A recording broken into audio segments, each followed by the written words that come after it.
Hi guys, welcome in mind power spoken academy. I am Jeet, English trainer. आज मैं आप सभी को जो सिखाने वाला हूं वो बहुत इंपॉर्टेंट है। इससे पहले मैं आप सभी का स्वागत करता हूं। I hope you are very well in house, in your place. मुझे आशा ही नहीं, पूर्णतः उम्मीद है कि आप घर पर बहुत अच्छे हो और खाली समय में हम कुछ चीज़ें सीखेंगे जिनकी प्रैक्टिस करेंगे, जो आने वाले फ्यूचर में आपको बहुत काम आएगी, मुझे ऐसा लगता है। तो घर पर सभी आप स्वस्थ रहें, अच्छे रहें और इन्जॉय करें, लाइफ को इन्जॉय करें और घर पर रहें और अच्छे से रहें। ठीक है ना। कीप लर्निंग, कीप ग्रोइंग, सीखते रहें और आगे बढ़ते रहें। तो आज का जो चैप्टर है हमारा वो बहुत ही इंपॉर्टेंट है आप सभी के लिए। जिस तरीके से हमने पार्ट 3 में, बेसिक इंग्लिश में पार्ट 3 में हमने जो पढ़ा था वो पढ़ा था टेंस, और टेंस की पहचान करना और हेल्पिंग वर्ब हम सीख गए थे। आपने नहीं देखा है तो पार्ट 3 को देखकर ही इसकी प्रैक्टिस करें, क्योंकि विदाउट प्रैक्टिस एंड विदाउट, ठीक है ना, पार्ट 3 देखें आप इस चीज़ को प्रैक्टिस नहीं कर सकते। तो मेरा ये एडवाइस है, आप इसको एक एडवाइस सलाह के तौर पर ले सकते हैं कि पार्ट 3 को भी आप ज़रूर देखेंगे। ठीक है ना। तो पार्ट 3 में यदि आपको टेंस का थोड़ा भी नॉलेज है तो आप सीख जाएंगे। यहाँ पर भी देखिए हमारे पास एक चार्ट के रूप में है। पार्ट 3 में जिस तरीके से हमने चार्ट पढ़ा था वही चार्ट आपके सामने है। अब बहुत सारे many students said me sir कि tense is very very very difficult, ठीक है ना, बहुत ही कठिन होते हैं। बट ऐसा कुछ नहीं होता है, जो माइंड में हम सोच लेते हैं वही लगने लगता है, किंतु बहुत सरल होते हैं। टेंस सबसे इजी होते हैं, और इजी कैसे होते हैं मैं आज आपको बताता हूं। देखिए टेंस की आज हम प्रैक्टिस सेट लगाएंगे। क्या लगाएंगे? Practice set. वो कैसे लगाएंगे? प्रेजेंट सेंटेंस की, पास्ट सेंटेंस की और फ्यूचर सेंटेंस के 12 भाग हमने पढ़े थे। इन 12 ठीक है ना भागों की हम प्रैक्टिस लगाएंगे। और इसमें से मुख्य मैं आपको बिंदु बता देता हूं कि SES और IES कहाँ लगता है, इसका चैप्टर 5 में मैं आपको बता दूंगा। इसके बाद सिंस और फॉर कहाँ लगता है, इसका भी मैं चैप्टर 5 में आपको बता दूंगा। ठीक है ना। इससे हमें कोई मतलब नहीं, किंतु आज जो हमें नीड है, जिसकी ज़रूरत है, वो हम पढ़ते हैं। ठीक है ना। प्रेजेंट सिंपल में पहचान होती है हमारी ता है, ती है, ते है। कल मैंने आपको बताया था। और इसमें लगता है SES और IES। प्रैक्टिस सेट में सबसे पहला क्वेश्चन आता है, एग्जाम्पल नंबर फर्स्ट आपका ये आता है कि राम जाता है। इसको इंग्लिश में आप बनाइए, राम जाता है। तो जाने को हम क्या कहते हैं? गो। राम को राम ही कहते हैं। राम जाता है तो राम गो। गो में GO पीछे लगा O, तो इसमें ES लगा देंगे तो राम क्या बन जाएगा? देखो टेंस सीखने के सबसे पीछे वाले शब्द पर ध्यान देते हैं टेंस को सीखते समय या बनाते समय। तो ता है, तीयते हैं, राम जाता है तो ता है पीछे आया है, मतलब प्रेजेंट सिंपल है और इसमें SES IES में से लगेगा। तो राम गोस बन गया, राम गोस। सीता जाती है, सीता गोस। 2 सेंटेंस हमने बना के देख लिए। अब सब में एस लगा दीजिए पीछे, प्रेजेंट सिंपल के बन जाएंगे। राम दौड़ता है तो राम दौड़ता है तो राम रन्स, एस लग गया क्योंकि दौड़ता है, इसमें भी पीछे ता आ गया। और मैंने कहा कि गीता खाती है, ईट मतलब खाना, गीता खाती है तो गीता ती है आ गया पीछे, देखिए ताए तीए ते हैं, प्रेजेंट सिंपल सेंटेंस, तो गीता ईट्स। ठीक है ना। सेंटेंस बन गए हमारे चारों। देखिए राम जाता है, राम गोस, राम जाता है, राम गोस। सीता जाती है, सीता गोस। लता जाती है, लता गोस। लता दौड़ती है, लता रन्स, एस जरूर लगाइएगा। लता खाती है, लता ईट्स। ये प्रेजेंट सिंपल के कुछ एग्जाम्पल हैं, और ऐसे बड़े सेंटेंस भी आप बना सकते हैं। जैसे 1-2 एग्जाम्पल में बड़े भी बनाकर आपको दिखा देता हूँ। जैसे मोहन भोपाल जाता है, मोहन भोपाल जाता है तो मोहन गोस टू, जियो टू जाने के लिए, मोहन गोस टू भोपाल। मोहन काला पीपल जाता है, मोहन गोस टू काला पीपल। इस तरीके से प्रेजेंट सिंपल के एग्जाम्पल आप बना सकते हैं। ठीक है ना। अब नेगेटिव जो पार्ट्स है उसका हम, ठीक है ना, उसकी भी हम प्रैक्टिस कर लेंगे। ठीक है ना। प्रैक्टिस सेट में इसमें नेगेटिव में आपको शॉर्ट फॉर्म में बता देता हूँ, डू और डस। क्या लगता है? डू और डज लगता है। डू आपको जो लगाना है वो लगाना है आपको प्लूरल के साथ, और डज लगाना है आपको किसके साथ? सिंगुलर के साथ। ठीक है ना। इससे एग्जाम्पल भी आप बुक में देख सकते हैं। इसके बाद आपको मैं ले चलता हूँ, ठीक है ना, पास्ट सिंपल में। पास्ट सिंपल में आपको जो लगती है वो वर्ब की सेकंड फॉर्म लगती है। वर्ब की सेकंड फॉर्म, कुछ सेकंड फॉर्म का मैं एग्जांपल आपको ठीक है ना, कुछ ठीक है ना, प्रैक्टिस करवा देता हूँ। जैसे गो की सेकंड फॉर्म होती है आपकी वेंट, कम की सेकंड फॉर्म होती है केम, कट की सेकंड फॉर्म होती है कट। ठीक है ना, तीनों की। गो की वेंट, और कम की कैम, कट की कट। अब एग्जाम्पल हम देख लेते हैं। राम जाता था या राम गया, दोनों तरीके से आप बोल सकते हैं। राम वेंट, राम जाता था, पीछे ताथा आ गया, देखिए ताथा आ गया तो पास्ट सिंपल सेकंड फॉर्म लगा दिए। राम जाता था, राम वेंट। राम आता था, राम केम। और राम काटता था या राम ने काटा तो राम कट, या काटता था तो राम कट। आ गया आपका समझ में, ठीक है ना। बड़े सेंटेंस एक दो हम बना लेते हैं। देखिए, राम भोपाल जाता था तो हम क्या लिखेंगे, राम वेंट टू भोपाल, क्योंकि यहाँ पे गो नहीं आया, वेंट इसलिए लगाया क्योंकि वर्ब की कौन सी फॉर्म है, सेकंड फॉर्म। तो राम वेंट टू भोपाल।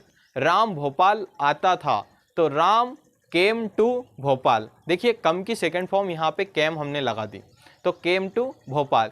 राम आम काटता था, राम कट द एप्पल, क्योंकि यहाँ पे cut cut cut third form भी कट होती है, सेकंड फॉर्म भी कट और थर्ड फॉर्म फर्स्ट फॉर्म भी कट, इसलिए राम कट द एप्पल। तो यहाँ पे हमारे सेंटेंस सभी बन गए। तो आप प्रेजेंट के सिंपल बनाना सीख गए, पास्ट के सिंपल बनाना सीख गए, आप फ्यूचर के सिंपल बना लीजिए, ठीक है ना। अब फ्यूचर के बनाने से पहले आपको पता नहीं होगा कि नेगेटिव कैसे बनाता है पास्ट का। तो पास्ट में नेगेटिव बनाते समय आपका डिड लग जाता है, नेगेटिव में क्या लग जाता है, डिड। इसकी भी आप प्रैक्टिस सेट में बुक्स में से प्रैक्टिस कर सकते हैं, ठीक है ना। सिंपल बनाना आप सीख जाइए। मैंने अब फ्यूचर पे चलते हैं, पीछे वाले वर्ड्स पर ध्यान देंगे और ऑटोमेटिकली टेंस आपके बनते जाएंगे। जैसे मोहन गाना गाता होगा, मोहन गाता होगा, पहले ये सीखिए। मोहन जाता होगा, ऐसे सेंटेंस हम बनाएंगे। तो पहला सेंटेंस है मोहन जाता होगा, इसमें पीछे क्या आया है, क्या ताहे आया है, क्या ताथा आया है, क्या कि गा आया है, तो इसमें पीछे आया है गा। मोहन जाता होगा, तो इसमें सेंटेंस में हम कैसे बनाएंगे, मोहन विल गो, ठीक है ना। मोहन विल गो, क्योंकि ये फ्यूचर सिंपल का है इसलिए इसमें गागी गया और विल सेल लगता है इसमें, तो मोहन विल गो, ठीक है। सीता जाती होगी, सीता विल गो। अब सेल कहाँ लगाते हैं, ठीक है ना, आई और वी के साथ हम सेल का प्रयोग करते हैं, बाकी सभी के साथ हम किसका प्रयोग करते हैं, विल का प्रयोग करते हैं, आई और वी को छोड़ करके, ठीक है। इतना आप समझ लीजिए, ठीक है ना। मोहन आता होगा, मोहन विल कम। विल क्यों लगा, क्योंकि यहाँ पे हमने क्या लिखा, मोहन विल कम, इसलिए लगा क्योंकि इसमें गागी गया आया पीछे, इसलिए विल का प्रयोग किया। मैंने कहा अब बड़े सेंटेंस बना, मोहन भोपाल जाता होगा, तो Mohan will go to Bhopal, ठीक है, ऑटोमेटिकली बन जाएगा। अब हम चलते हैं प्रेजेंट कंटिन्यूस पे, पास्ट कंटिन्यूस पे और फ्यूचर कंटिन्यूस पे। तो देखिए प्रेजेंट कंटिन्यूस में ईजेएमआर लगता है, तो हम किस तरीके से बनाएं, और वर्ब में आईएनजी लगती है। प्रेजेंट कंटिन्यूस को कैसे पहचानेंगे, रहा है, रही है, रहे हैं। आता है तो हम ईजेएमआर लगा करके टेंस बना सकते हैं, ठीक है। जैसे राम जा रहा है तो हम बोलेंगे राम इज गोइंग, ठीक है ना। राम आ रहा है तो हम बोलेंगे राम इज कमिंग, ठीक है ना।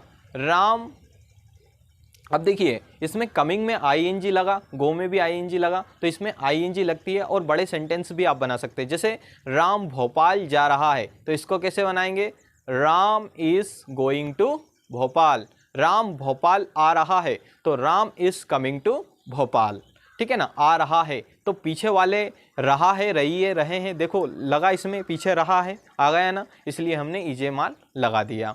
अब मैं चलता हूँ आपको पास्ट कंटिन्यूस पे, ठीक है ना। इसमें लगता है वाज और वर, ठीक है ना, वाज और वर।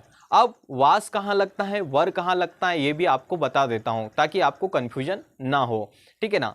देखिए आई को छोड़ करके वी यू दे, ठीक है ना, वी यू दे के साथ वर लगता है, आई ही सी इट, और नेम के साथ क्या लगता है आपका, वाज लगता है। तो ध्यान दीजिएगा, जैसे मैंने कहा कि राम जा रहा था, अब इसमें रहा है की जगह क्या आया, रहा था, तो रहा था मतलब समझ जाइए आप पास्ट कंटिन्यूस का है। राम वाज गोइंग, राम आ रहा था, राम वाज कमिंग। राम भोपाल जा रहा था तो आप बनाएंगे Ram was going to Bhopal. Ram Bhopal आ रहा था, Ram was coming to Bhopal. अब हम चलते हैं डायरेक्टली किस पर, फ्यूचर कंटिन्यूस पर। तो इसमें लगता है रहा होगा, रही होगी, रहे होंगे। यदि आता है तो आप विल बी और शैल बी का प्रयोग करते हैं।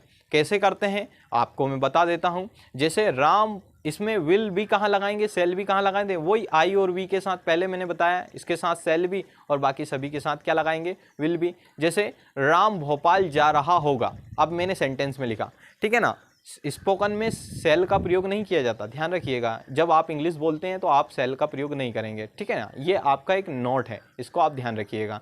जैसे राम जा रहा होगा आया, गा तो आया था किंतु रहा के साथ यदि होगा आए, रहा होगा तो ठीक है ना, इसमें विल भी लग जाएगा और ये फ्यूचर कंटिन्यूस का रहेगा। Ram will be going, Ram आ रहा होगा, Ram will be coming. Ram Bhopal जा रहा होगा, Ram will be going to Bhopal. Ram काट रहा होगा, Ram will be cutting. I hope you understand, समझ चुके होंगे, ठीक है ना। इसके बाद मैं आपको ले चलता हूँ डायरेक्टली परफेक्ट पर। किस पर ले चलता हूँ, परफेक्ट पर। प्रेजेंट परफेक्ट कंप्लीट करेंगे, पास्ट परफेक्ट कंप्लीट करेंगे और फ्यूचर परफेक्ट कंप्लीट करेंगे, ठीक है ना। तो इन सभी में हम वर्ब की थर्ड फॉर्म लगाते हैं। कौन सी फॉर्म लगाते हैं, वर्ब की थर्ड फॉर्म लगाते हैं, ठीक है ना। सभी में प्रेजेंट परफेक्ट में वर्ब की थर्ड फॉर्म, पास्ट परफेक्ट में वर्ब की थर्ड फॉर्म और फ्यूचर परफेक्ट में भी वर्ब की थर्ड फॉर्म। तो देखिए यहाँ पे हम वर्ब की थर्ड फॉर्म जब सीखेंगे तो इसकी पीछे वाली पहचान करेंगे कि इसमें क्या लगता है। तो इसमें चुका है, चुकी है, चुके हैं लगता है प्रेजेंट परफेक्ट में। अब गो की थर्ड फॉर्म, थोड़ा सा आपको वर्ब का नॉलेज दे देता हूँ। गो की थर्ड फॉर्म होती है गो, वेंट, गोन। तो गोन थर्ड फॉर्म होती है गो की। कम की कम, केम, कम ही थर्ड फॉर्म रहती है। कट की कट, ठीक है ना। ये सभी रहती है वर्ब की थर्ड फॉर्म। थर्ड फॉर्म का वीडियो मैंने आपको, ठीक है ना, बना दिया है, आप उसको भी जा कर के पढ़ सकते हैं। बहुत सारी थर्ड फॉर्म है, ठीक है ना। मैं आपको शॉर्ट ट्रिक में पढ़ा रहा हूँ टेंस, जो कि आपको आसानी से समझ में आ जा सके, ठीक है। यहाँ पे हमारे पास है राम जा चुका है। अब पीछे वाले में क्या आ गया, चुका है, मतलब ये चुका है, चुकी है, चुके हैं। प्रेजेंट किसका है, परफेक्ट का। तो कुछ भी नहीं है, बहुत सिंपल है। राम जा चुका है तो राम हैज़ गॉन। अब हैज़ कहाँ लगाते हैं, सिंगुलर के साथ। ही, सी, इट और नेम के साथ हैज़ लगाते हैं। आई, वी, यू, दे के साथ आप किसका प्रयोग करते हैं, हैव का प्रयोग करते हैं। राम जा चुका है तो हमारा सेंटेंस बन ही गया, राम हैज़ गॉन। राम आ चुका है, राम हैज़ कम। कम की थर्ड फॉर्म कम ही होती है। राम काट चुका है, राम हैज़ कट।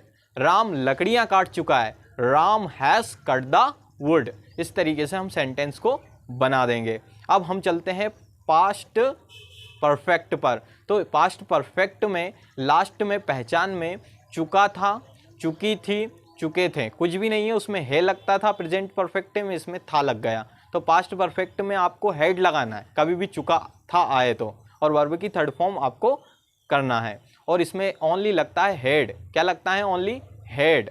और वर्ब की थर्ड फॉर्म तो लगती ही है। राम जा चुका था तो अब हम बोलेंगे राम हैड गॉन, ठीक है ना। राम हैड गॉन क्योंकि इसमें चुका था आया है। और राम आ चुका था तो राम हैड कम। राम काट चुका था, राम हैड कट। राम सेब काट चुका था, Ram had cut the Apple. तो इस तरीके से हम यूसेस करेंगे। अब मैं आपको ले चलता हूँ फ्यूचर परफेक्ट पर। फ्यूचर परफेक्ट में आपका लगता है विल हैव और शैल हैव। आई, वी के साथ तो आपको पता ही है शैल हैव, और आप सभी को पता है, ठीक है ना। आई, वी को छोड़ करके ही, सी, इट, नेम और वी, यू, दे के साथ आप किसका प्रयोग करेंगे, विल हैव का। अब देखिए कैसे प्रयोग करेंगे। जैसे मोहन जा चुका होगा तो Mohan will have gone. Mohan आ चुका होगा तो Mohan will have come. Mohan काट चुका होगा, मोहन विल हैव कट, ठीक है ना। मोहन विल हैव कट, ठीक है ना। मोहन लकड़ियां काट चुका होगा, Mohan will have cut the wood. Cut की थर्ड फॉर्म कट। गो की थर्ड फॉर्म गॉन, कम की थर्ड फॉर्म कम, ठीक है ना। देखिए प्रेजेंट परफेक्ट में, पास्ट परफेक्ट में और फ्यूचर परफेक्ट में हमने थर्ड फॉर्म का ही प्रयोग किया। तो आने वाले समय मैं आपको बताना चाहूँगा चुका से इसकी पहचान होती है, ठीक है ना। किससे होती है, चुका से। अब लास्ट वाला बहुत टफ लगता है सभी बच्चों को कि इसमें सिंस और फॉर कहाँ लगाते हैं, फॉर कहाँ लगाते हैं, सिंस कहाँ लगाते हैं, ठीक है ना, और इसमें समय को कैसे पहचानते हैं, ये आप सभी को नहीं पता। तो मैं आपको ठीक है ना, सिंस और फॉर का प्रयोग तो पढ़ाऊंगा ही सही आगे वाले पार्ट्स में, किंतु मैं आपको बताना चाहूँगा कि जब सिंस और फॉर पढ़ेंगे, ठीक है ना, समझिएगा, सिंस और फॉर पढ़ेंगे तो मैं आपको बेसिक बजे के लिए हम सिंस का प्रयोग करते हैं और घंटे के लिए हम फॉर का प्रयोग करते हैं। बस अभी तो इतना समझ लीजिए आप, ठीक है ना। कैसे करते हैं वो मैं आपको बेसिक ट्रिक में बताऊंगा, बेसिक पार्ट 5 में, ठीक है ना। अब इसमें समय आता है तो इसकी पहचान देखिए, प्रेजेंट कंटिन्यूस की पहचान रहा है, प्रेजेंट परफेक्ट कंटिन्यूस की भी पहचान क्या है, रहा है, किंतु उसमें क्या है कि उसको पहचानने के लिए हम, ठीक है ना, इसको पहचानने के लिए हम क्या करेंगे, इसमें समय देखेंगे। यदि इसमें समय आया है, जैसे राम जा रहा है, मैंने प्रेजेंट कंटिन्यूस का है, किसका है, प्रेजेंट कंटिन्यूस का है, राम इज गोइंग, किंतु इसको कैसे पहचानेंगे, इसको पहचानने के लिए हमारे पास समय होगा। इसमें क्या होगा, समय, जैसे समय कैसा है, राम जा रहा है के बाद समय मिलेगा, राम 4 बजे से जा रहा है, तो ये वाला सेंटेंस नीचे आ जाएगा, प्रेजेंट परफेक्ट कंटिन्यूस का बन जाएगा, ठीक है ना। और इसमें लगता है हैज़ बिन और हैव बिन, क्या लगता है, हैज़ बिन और हैव बिन, इसकी पहचान भी रहा है से की जाती है, किंतु इसमें समय आता है। बस यही फ़र्क होता है प्रेजेंट कंटिन्यूस में और प्रेजेंट परफेक्ट कंटिन्यूस में। अब एग्जाम्पल बहुत सरल है, ठीक है ना, राम 4 बजे से जा रहा है, और बजे के लिए हम सिंस का प्रयोग करते हैं, राम 4 बजे से जा रहा है, तो Ram has been going since 4 o'clock, इसमें वर्ब में आईएनजी लगेगी, प्रेजेंट परफेक्ट कंटिन्यूस में, पास्ट परफेक्ट कंटिन्यूस में और फ्यूचर परफेक्ट कंटिन्यूस में। आईएनजी उसमें भी लगती थी प्रेजेंट कंटिन्यूस में, आईएनजी इसमें भी सभी में लगेगी, ठीक है। अब राम 4 बजे से जा रहा है, Ram has been going since 4 o'clock, Ram 4 बजे से आ रहा है, Ram has been coming since 4 o'clock, Ram 4 बजे से काट रहा है, Ram has been cutting since 4 o'clock। इस तरीके से हमारे सेंटेंस बन जाएंगे। अब मैं आपको ले चलता हूँ पास्ट परफेक्ट कंटिन्यूस पे। तो पास्ट परफेक्ट कंटिन्यूस में हम पहचानेंगे रहा था से, किंतु इसमें भी क्या आएगा, समय, क्या आएगा, समय, और इसमें हैड बिन लगता है, क्या लगता है, हैड बिन, ठीक है। राम 4 बजे से आ रहा था, ठीक है ना, 4 बजे से आ रहा था, Ram had been coming 4 o'clock, Ram 4 बजे से जा रहा था, तो Ram had been going since 4 o'clock। इस तरीके से हमारे सेंटेंस बन जाएंगे। और राम 4 बजे से काट रहा था, तो इसको क्या बनेगा, Ram had been cutting since 4 o'clock। इस तरीके से हमारा सेंटेंस इसका भी बन जाएंगे। बहुत सारे सेंटेंस आप बना सकते हैं, किंतु मैंने जो सेंटेंस आपको सिखाया है वो बहुत ही सिंपल है, बहुत ही इजी है, क्योंकि गो, कम और कट का थर्ड फॉर्म, ठीक है ना, कट का ही मैंने आपको सिखाया है। बहुत सारी वर्ब हैं जिनमें आप बना सकते हैं अपनी बुक में। इसके बाद लास्ट वाला सेंटेंस हमारा फ्यूचर परफेक्ट कंटिन्यूस, इसमें विल, ठीक है ना, हैव बिन और क्या लगता है, shall have been, I we के साथ तो शैल हैव बिन, बाकी सभी के साथ विल हैव बिन। जैसे राम क्या कर रहा होगा, राम 4 बजे से जा रहा होगा, इसमें रहा होगा, रही होगी, रहे होंगे से पहचानते हैं, ठीक है ना, पीछे आता है तो राम 4 बजे से जा रहा होगा, तो Ram will have been going 4 o'clock, Ram, ठीक है ना, 4 बजे से आ रहा होगा, Ram will have bin coming since 4 o'clock, और राम 4 बजे से काट रहा होगा, Ram will have been cutting since 4 o'clock। तो every sentence we can make, ठीक है ना, आवरसेल्फ, हम हमारे अकॉर्डिंग सेंटेंस का प्रयोग कर सकते हैं। अब मुख्य बात ये होती है, जैसे कंटिन्यूस वाले में सभी में आईएनजी लगेगी, परफेक्ट वाले में वर्ब की थर्ड फॉर्म लगेगी, ठीक है ना। इसके बाद प्रेजेंट परफेक्ट कंटिन्यूस और पास्ट परफेक्ट कंटिन्यू और फ्यूचर परफेक्ट कंटिन्यूस में भी आईएनजी लगती है। अब मैं आपको बता दूँ, थर्ड फॉर्म हमेशा चुका वाले में लगती है और रहा वाले में हमेशा वर्ब में आईएनजी लगती है। बस परफेक्ट वाले में ही थर्ड फॉर्म लगती है, चुका जिससे बनता है, बस ये चीज़ है। अब इनके अकॉर्डिंग आप हज़ारों सेंटेंस बना सकते हैं, लाखों सेंटेंस बना सकते हैं। बहुत ईजी ट्रिक है इसमें, ठीक है ना, क्या है, बहुत ही ईजी ट्रिक है। इस ट्रिक का प्रयोग करके आप आसानी से सेंटेंस बना सकते हैं। बस टेंस को पहचाना कैसे जाता है, पीछे वाले की पहचान आपको याद होना चाहिए। इसके लिए मैंने पार्ट 3 बनाया है, पहचान बहुत अच्छी तरीके से आपको आ जाएगी, ठीक है ना। 16 मिनट का वीडियो है, 16 मिनट में आप बहुत सारी चीज़ें उसमें सीख जाएंगे। बस आपके 16 मिनट दे दीजिए आप उस वीडियो के लिए, ठीक है ना। इसके बाद आपको इस वीडियो में बहुत सारी चीज़ें कंप्लीट हो चुकी होगी। आई होप आपको अंडरस्टैंड नहीं है तो रिटर्न आप देख सकते हैं इसको, ठीक है ना, और आप स्क्रीनशॉट भी इसका ले सकते हैं। आई होप आप अंडरस्टैंड हो चुके होंगे, समझ चुके होंगे। बहुत इजी है, बहुत सरल है, और मैं ये कहता हूँ कि आप सही से यदि पढ़ते हैं तो सबसे ज़्यादा ईजी टेंस होते हैं, ठीक है ना। बस आप थोड़ा सा फोकस करिए, मुझे बिलीव है आप सीख सकते हो और आसानी से इन सभी को बोल भी सकते हो, ठीक है ना। नेगेटिव नहीं बनाए हैं इनके, तो नेगेटिव में नोट लगता है, बस नोट लगा दीजिए सभी, ठीक है ना। हेल्पिंग वर्ब के बाद ऑटोमेटिकली नेगेटिव बन जाएंगे, ठीक है ना। इसका प्रैक्टिस सेट करिए, बार बार इसको दोहराइए, ऑटोमेटिकली आते जाएंगे। जल्दी से चैनल को शेयर करें, सब्सक्राइब करें और बेल आइकन को दबाना ना भूलें ताकि आने वाले नोटिफिकेशन आपके पास जल्दी से प्राप्त हो सके। We have completed the lesson 1. Keep learning and keep growing.